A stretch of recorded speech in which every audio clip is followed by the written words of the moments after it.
Bring Her Back is an Australian horror movie directed by Danny and Michael Philippou. It stars Sally Hawkins, Billy Barratt, Sora Wong, and Jonah Wren Phillips. Following the death of their father, a brother and sister are introduced to their new sibling by their foster mother, only to learn that she has a terrifying secret. I've been heavily anticipating this movie basically since I walked out of the theater after watching the Philippou's debut feature film, Talk to Me. I thought Talk to Me was a triumph in modern horror, perfectly blending skin crawling horror with wild comedic moments, which is something I feel like the Philippous have been doing since their YouTube career. Yes, for the uninformed watching, Danny and Michael started making videos under the name Raka Raka on YouTube, which mainly consisted of comedic, hyper-violent videos that are always entertaining to watch. Their most famous videos are most likely the Killer Ronald McDonald movies. So, with that in mind, how could I not be excited for their newest venture into horror? Well, after seeing it, how about we collectively see what they have to offer? I'm going to start by talking about the performances, leading with Sally Hawkins. Hawkins is known for movies like Paddington and The Shape of Water. I thought she was incredible here. There's no easy way of putting it. Like, I'm not going to dance around the fact that she is genuinely fantastic. She displays such an array of emotions in this thing. Her character is a completely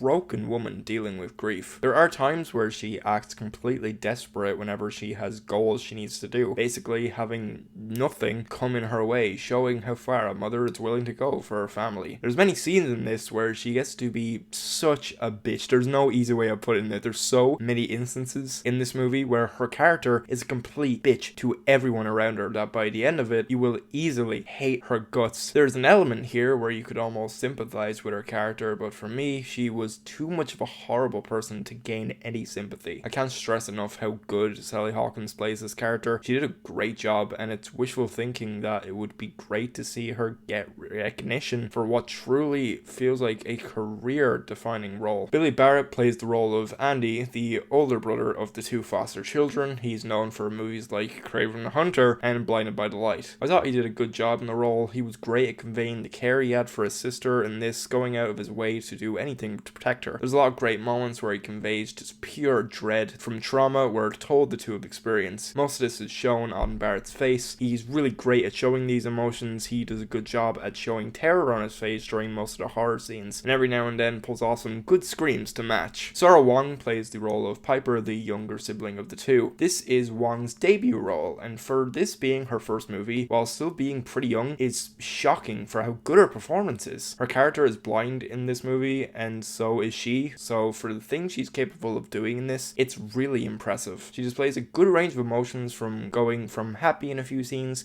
to distressed in some other scenes, sometimes quite quickly after each other. There are moments where she's put in the forefront at some of the on-screen action in some scenes, and it was impressive to watch her navigate these parts of the same type of caution her character would be in a realistic setting. The guys did a great job at directing her. Jonah Wren Phillips plays the role of Oliver, who is Hawkins' character's son in the movie. This is another child performance that I thought was really great here. There's moments where he has to act more quiet and subdued, like your local kid that you befriend basically out of fear for your life. There's many scenes where this kid just goes completely over the top and unhinged with these long screaming fits while also convulsing all over the place. Despite acting like this, Phillips makes this character really sympathetic as well, showing a few moments of vulnerability. It was impressive to see this range in such a short time that he has on screen. Shockingly, there was times when I found the plot of this movie to be a bit more generic than Talk to Me, until maybe at least the third act when everything ramps up. At that point, I can say I didn't know where the fuck it was going. Most of this movie is standard psychological horror, but I think what I found more interesting about it is the way the Philippous put real life horrors into this thing. At its core, this movie is about what life can be like for someone living under domestic violence, and while there is a spin on it for why it's present, it's scathing to see moments of pain and manipulation sprinkled throughout the scenes here and there. This movie is a lot less fun than Talk to Me, but that's not a bad thing by any means. I feel like for the story this is telling, you need that here, so it's not a big deal. I will suppose heed warning, there's a chance that it'll leave you emotionally drained by the end of it. This movie really grabs you by the throat, digs its nails in deep, and doesn't let go until you're barely gasping for what little air you have left, and that's what the Philippous were trying to achieve. They pretty much nailed it. With this being a horror movie, obviously I have to talk about, is it scary or how are the scares? The biggest negatives are such a small small thing. It's more of a personal thing that I don't enjoy in horror movies, but there are the occasional, very rare jump scares in this. Most of the time they weren't very effective. Most of the horror in this thing does come from whatever your own association with domestic violence can be, as they don't shy away from showing how graphic it can be. On top of that, seeing the characters being essentially gaslit into believing something is one way when it's actually another is an add-on which makes the entire runtime tense as hell. The violence when present on screen is done so well. It's a lot more sparse than Talk to Me. I feel like here the effects feels much more graphic with horrible sound effects that will get under your skin. There are some things done to people in this movie you'll most likely wish you could unsee, and I think the Philippous are really good at achieving that sort of violence in the two movies they've made so far. While personally this movie didn't scare me, it certainly left an impression that wounded me by the end of it. It isn't scary, but it's definitely deranged and horrific. I thought the cinematography for this movie was pretty good. It was done by Aaron McCliskey, who had previously done cinematography for Talk to Me. Some of the same style of cinematography that was present in that movie was shown off here too. It was especially fun to watch these quick scenes of occult that was made to look like it was shot on a camera recorder, whether they actually did shoot it with one or just threw a bunch of filters on it to make it look like that way, was still a nice touch. There's a lot of moments here similar to Talk to Me where the camera moves in sync with a character. The main motif here is it's usually moving in circles, which was cool to see whenever they used it. There's an abundance of close-ups, especially during a lot of the gore, which makes those moments just as hard to watch with that added fact. A nice detail I noticed early on is whenever the story is shown through the young girl's perspective, the depth of field makes the background extremely blurry to signify that she's blind. It was another small detail